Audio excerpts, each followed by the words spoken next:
இழுத்து போட்டு பண்ணிட்டு வச்சிருக்காங்க. என்ன இப்போ மண் அள்ளித்தான் தெரியுறாங்க. மட்டக்களப்பை தோண்டி கொண்டு கொழும்புல விற்காங்க. மண் லொறியை மறைத்து மக்கள் ஆர்ப்பாட்டம் ஒண்ணுங்கிறாண்டே வேணை ஒண்ணுங்க. என்ன இது? எப்படி ஜனங்கள் எப்படி வாழ போகுது? வாழ்த்தான் வெறும் பதட்டம். என்ன நியாயம் இது? செத்த விட்ட பார்க்குறதோ அமைச்சரை தேடி போய் நாங்கள் எங்களை உள்ள வைத்தியம் இல்லை, நாங்களை உள்ள அப்படி சாகலன்னு சொல்றது. இன்றைக்கு வியர்சன் நிறைய பேப்பரில் நிறைய பிரச்சனைகள் நிறைய இதுகள் வந்திருக்கு. நம்மளுக்கு இல்லாத பிரச்சனையோட அதோட பிரச்சனை நம்மளுக்கு பிரச்சனை தான்.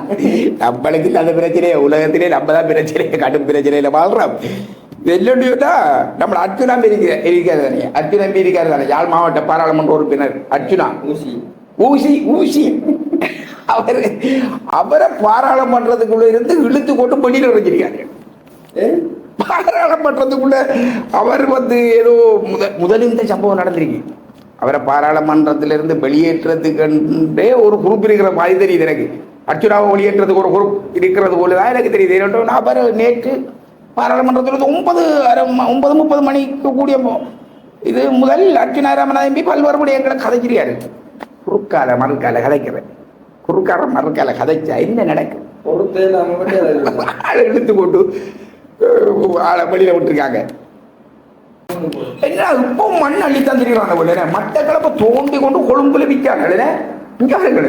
பாலச்சேனையின் மண் அகழ்வை எதிர்த்து மண் லொறியை மறைத்து மக்கள் ஆர்ப்பாட்டம். 20 கைதானதை அடுத்து பெற்றும் பதட்டமான மண்ணை மட்டக்களப்பை இந்த மண்ணை மீட்க வேண்டிய நாங்கள் இந்த மண்ணை மீட்க வேண்டியவர்கள் எல்லாம் என்னங்கிறாங்கன்னா, இந்த மண் எடுத்து மண்ணை தோண்டி குழம்புக்கு ஏற்றுறாங்க. மண்ணை தோண்டி தோண்டி வித்து வித்து மட்டக்களப்பு இப்போ இலங்கையில் மட்டக்களப்பு கீழே போகுதாண்டா. ஏன்னா மண் இல்லை. மட்டக்களப்பு பாரு, நம்மளுக்கு மட்டக்களப்பு பாவி இந்தியாவில் இந்த பக்கம் கிழக்கு மாநிலத்தில் எல்லா பக்கம் நம்ம கிழக்கு மாநிலத்தில் திருவோணமலையிலையும் மட்டக்களப்பு அம்பாறை கிழக்கு மாநிலத்தை பொறுத்தவரையில் 3 மாவட்டத்திலையும் பங்காள விரிகுடா இருக்கு. அந்த பங்காள விரிகுடா இஞ்சால மட்டக்களப்பு பாவி ரெண்டுக்கும் இடையில ஒரு கொஞ்சம் சின்ன சின்ன மண் மேட்டை கண்டா சிலாக்களுக்கு ஒரு அலர்ஜிக் மாதிரி. இந்த மண் எடுக்கிறப்படி இந்த மண் எடுக்கிறப்படி அந்த மண்ணை தோண்டிடுவாங்க. நம்ம மட்டக்களப்பு பாவி என்ன இது? மண் எடுத்த இடத்துலையும் போகுது. இப்போ மண் எடுக்கிறதால மட்டக்களப்பு பாவி பெரிய விரிவடையுது போல விரிவு. என்ன பொறுத்தவரையில் இங்கே வாழைச்சேரி கிண்ணியடி பிரதேசம், கிண்ணியடி பிரதேசத்தில் மீன்வளர்ப்பு திட்டம். இந்த பெரிய மட்டக்களப்பு வாவி இருக்கு. அதுக்குள்ள மீன்வளர்ப்பு திட்டத்துக்காக அகழ்றதுக்கு அந்த மண் எடுத்து அதுக்குள்ள மீன் வளர்க்க போறாங்களாம். இப்பதான் மீன்வளர்ப்பு திட்டத்துக்கு புதிய ஒரு இதொன்று வந்திருக்கு, சிஸ்டம். அதாவது சிஸ்டத்தை மட்டும் புதிய ஒரு முறை ஒன்று இருக்கு. இப்ப மீன் வளர்க்கறதுக்கு என்னன்னு சொன்னா, இந்த வெளிநாடுகளில் வளர்க்கறது போல இப்படி நெட் அடிச்சு அதுக்குள்ள மீனை போட்டு மலையரோ பாலத்தில் இருக்கிறது. திருவண்ணாமலை பகுதியில் நிறைய இடத்துகள் இருக்கு. அது கடலுக்குள்ளேயும் போட்டு வளர்க்காங்க. அதே போல இங்கே கல்லாத்த பகுதிகளில் இருக்கு. நிறைய இடங்கள் அந்த மீன் வளர்ப்பு திட்டம் இருக்கு. அப்படி வளர்க்கலாம் தானே. இது இந்த மண்ணை விற்கணும் பண்றதுக்காக மீன் வளர்ப்பு திட்டம் என்ற போர்வையில மண்ணை எடுத்து வித்து போட்டு மீன் வளர்ப்பு திட்டம் என்னதுக்கு எடுத்த மீன் வளர்ப்பு திட்டத்துக்கு எடுத்து உண்மையா மக்களை பாராட்டணும். நேற்று ஆர்ப்பாட்டம் பண்ணியிருக்காங்க இந்த மக்கள். அதுல நிறைய அசம்பாவிதங்கள் நடந்த அறிகிறோம். இந்த பத்திரிகைகளை கிடக்கு. இதை நாங்க உண்மையா இந்த மக்களை பாராட்டுறோம். இது என்ன இதுப்பாது IMF-இன் பிடியில் அரசு மின் கட்டணம் உயர விளக்கம் நல்லா இருக்கும். சாமான்களுக்கு மிளகூடி எல்லாம் இருக்கக்குள்ள இந்த என்னதுக்கு மிளகூட எல்லாம் இருக்கக்குள்ள மின் கட்டணம் கூட்ட சனங்கள் எப்படி வாழ்றேன்? என்னது எப்படி சனங்கள் எப்படி வாழ போகுது? மின் கட்டணம் உயர்வா? 9 நகரங்களில் ட்ரோன் தாக்குதல். பாகிஸ்தான் பெரும் பதட்டம். எப்படி இருக்கிறேன்? பதட்டத்தில் இருக்கான் பாகிஸ்தான். ஆனால் அடிக்கிறான், நல்ல அடிக்கிறான் நேற்று பாகிஸ்தானுக்குள்ள. ஆனால் சனங்கள் சாகுது போல இருக்கு. நம்ம நாட்டில் எப்படித்தானே முதல் யுத்தங்கள் நடந்தால் சனங்கள் தான் சாகுறோம். முதலும் இப்படித்தான் சனங்கள் செத்து தான் இந்த யுத்தம் என்ன அரசாங்கங்கள் சும்மா சண்டை பிடிச்சாலும் என்னதான் செய்தாலும் சனங்கள் தான் சாகுறது. அதான் பெரிய மன வருத்தத்துக்குரிய இதா இருக்கு. இந்த யுத்தம் நீடிக்க கூடாது. பாகிஸ்தான் யுத்தம் நீடிக்க கூடாது. நேற்று இன்னொரு சம்பவம் நடந்திருக்கு. கொழும்புல சரியான மழை. அதுக்குள்ள கூட இந்த மாணவிய மரணத்துக்கு நீதி கோரி பெண்கள் எல்லாம் உக்கச்சக்கமான சனம் கொழும்புல கூடி பயங்கரமான ஆர்ப்பாட்டம். என்னன்னு சொன்ன அதுல எங்கட அமைச்சர் சரோஜா போல்ராஜ் சொல்லியிருக்காவும் அந்த பிள்ளைக்கு மனநிலை பாதிக்கப்பட்டிருக்கான், பைத்தியம் முடியலிருக்கான். மனநிலை பாதிக்கப்பட்டதுலேருந்து தான் தற்கொலை பண்ணான். ஒரு பெண் பிள்ளைகள் மாணவிகள் தற்கொலை பண்ணினா உடனே சொல்லிடுவாங்க மனநிலை பாதிக்கப்பட்டது அல்லது லவ் பிரேக் ஏதாவது ஒன்று சொல்லி அந்த பிள்ளைட மரணத்துக்கு பிறகு கூட அந்த பிள்ளை அவமானப்படுத்துகிற ஒரு நிலை இலங்கையில மட்டுமில்லை, இலங்கை இந்தியா எல்லா இடத்துக்கள்லையும் இந்த பழக்க வழக்கம் இருக்கு. இது உண்மையிலே ஒரு மோசமான நடவடிக்கை. அப்போ பாராளுமன்றத்தில் இப்படி பேசின உடனே எம்பி மனோ கணேசன் அவர்களுக்கு சத்தியான கோபம் வந்தது. ஒரு கோபம் வந்ததுக்கு 100% நியாயம். என்னன்னு சொன்னா அந்த செத்த பிள்ளைன்ற சொந்தக்காராக்கள் வந்து தங்கள்கிட்ட சொல்லலையாம் அந்த பிள்ளைக்கு மனநோய் இல்லை, மற்றது அந்த பிள்ளை வந்து எப்படி செத்தன்றதை வந்து அவங்ககிட்ட சொல்லலையாம். ஒரு செத்த வீட்டிலிருந்து ஒரு அமைச்சரை தேடி அங்கே மரண வீடு நடந்து கொண்டிருக்கக்குள்ள அமைச்சரை தேடி எங்கட பிள்ளை இப்படி சாகல அப்படி சாகலன்ட்டு சொல்லலாமே.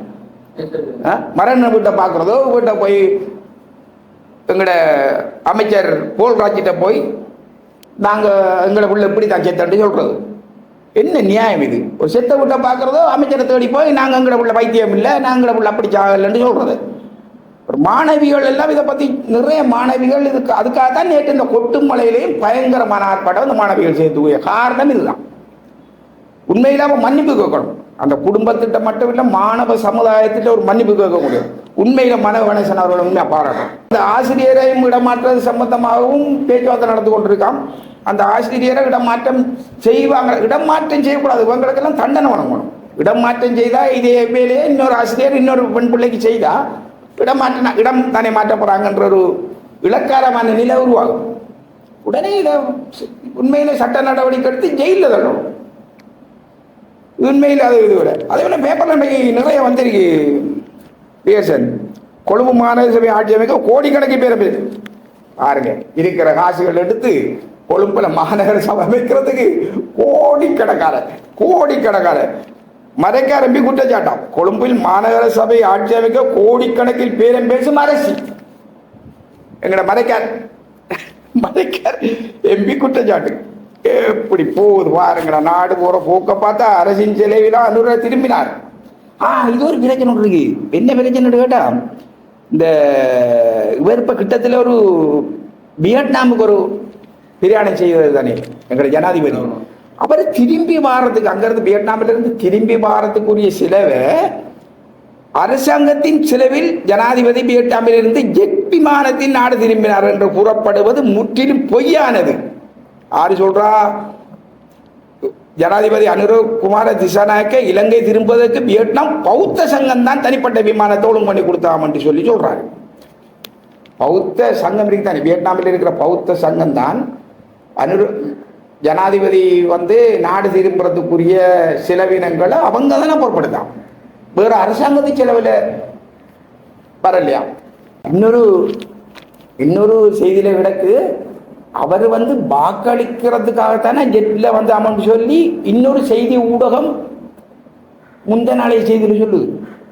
அவர் ஜெட்ல வந்ததுக்குரிய காரணம் என்னன்னு கேட்டா அவர் வாக்களிக்கிறதுக்காக ஜெட்ல வந்தா அதை வந்து பௌத்த சங்கம் தானே ஒழுங்கோணி, அங்க உள்ள வியட்நாமில் உள்ள பௌத்த சங்கம் தான் ஒழுங்கோணி கொடுத்ததாக எங்களோட விவகார அமைச்சர் பேருந்து சொல்றார். மற்றது மட்டு மாவட்டத்தில் இந்த தேர்தலில் மக்கள் தமிழரசு கட்சிக்கு பேராதரவு வழங்கியுள்ளனர். சிறுநேசன் எம்பி தெரிவிப்பு. உண்மையில அவர் சொல்றதுல 100% உண்மை இருக்கு.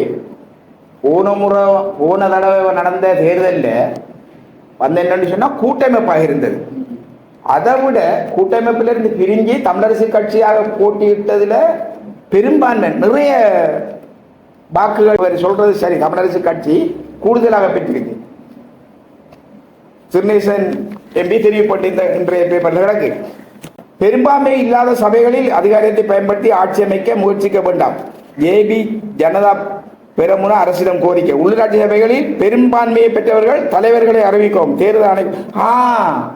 தேர்தல் ஆணைக்குழு ஒரு விடயம் சொல்லி என்னன்னு கேட்டா, உள்ளூராட்சி சபைகளில் பெரும்பான்மையை பெற்றவர்கள் தலைவர்களை அறிவிக்கணும்.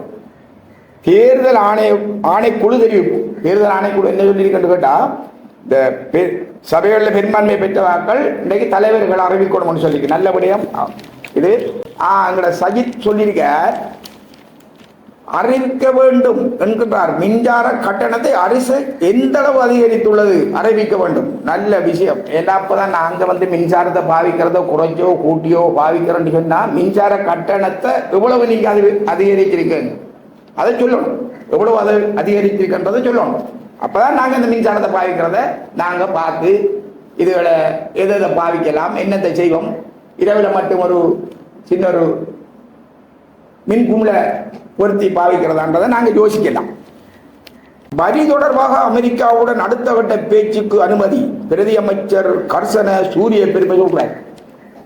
பிரதி அமைச்சர் கர்சன சூரிய பெருமை கேட்டாரு. அவர் சொல்றாரு வரி தொடர்பாக அமெரிக்காவுடன் வேற இங்க இவங்களுக்கு அதுகளை உற்பத்தி உள்ளூர் உற்பத்திகளை அல்லது வெங்கட பொருளாதாரத்தை உயர்த்தி வேற வேலைகளை செய்வோம் என்ற எண்ணம் கண்டு வெங்கட்ட இல்லை. வரி அதிகரிக்கிறதும் அங்க எந்த நாட்டிட்ட போய் கடன் வாங்குறதும் எந்த நாட்டிட்ட போய் கடன்ன்றது என்னன்னா நம்ம செய்கிற இந்த பிச்சை எடுக்கிற மாதிரி தான் ஒவ்வொரு நாட்டிலையும் கையேந்தி திரிக்கிறேன். கையேந்தித்து போய் எந்த நாட்டிட்ட போய் கையேந்தி திரிக்கலாம்ன்றதை பத்தி தான் யோசிக்காங்க எல்லாரும். என்னத்தை பேசுறவர்களை பத்தி கிரிக்கெட்டில் இருந்து ஓய்வு பெறுகிறார் ரோஹித் சர்மா. அடிக்கான் அடி அடிப்பான் ஆட்டி வெளுத்து வாங்குவான்.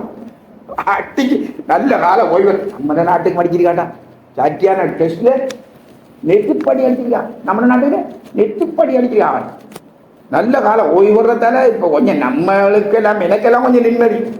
ஏனென்றா நம்ம நாடு கொஞ்சம் கிரிக்கெட்ல நல்ல நிலையில் இருந்தது. ஒரு காலத்துல ரோஹித் சர்மாவெல்லாம் பயப்பட்டேன் நம்ம கிரிக்கெட் டீமுக்கு. ஓ ஜெயசூர்யாவெல்லாம் அடிச்ச அடி ஜெயசூர்யா இப்படி அட்டியோ நல்ல அடிட்டு இருக்க உள்ள எல்லாம் இப்போ ஓய்வு வர்றாராம். நேற்று எங்கட இறந்த போப்பாண்டவருக்கு பதிலாக புதிய ஒரு போப்பாண்டவர்களை தெரிவு செய்திருக்காங்க. புதிய திருத்தந்தையாக அமெரிக்க கருத்தினால் ரோபர்ட் பிரான்சிஸ் பிரிபோட்ஸ் தெரிவு செய்யப்பட்டிருக்காரு. அவரை நம்ம வாழ்த்தியெல்லாம் சொல்லிடாது. அவர் பெரிய ஆள். அவர் உண்மையில ஆனா நான் நினைக்கிறேன் அமெரிக்கர் தான் முதல் தடவை என்ன எனக்கு தெரியாது. ஆனா நான் நினைக்கிறேன் அப்படி அமெரிக்கர் இது முதலாவதாக கூட இருக்கலாம். ஆனா அவரை நாங்க வாழ்த்தி வணங்குவோம்.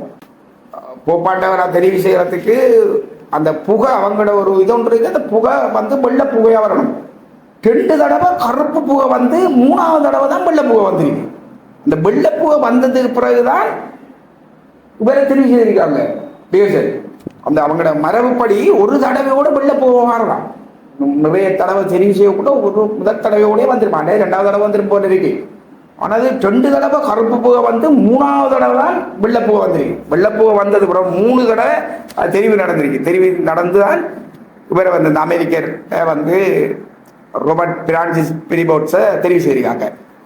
இத்துடன் இன்றைய நையாண்டியும் நாடும் நிகழ்ச்சியை முடித்துக் கொள்கின்றோம். நையாண்டியும் நாடு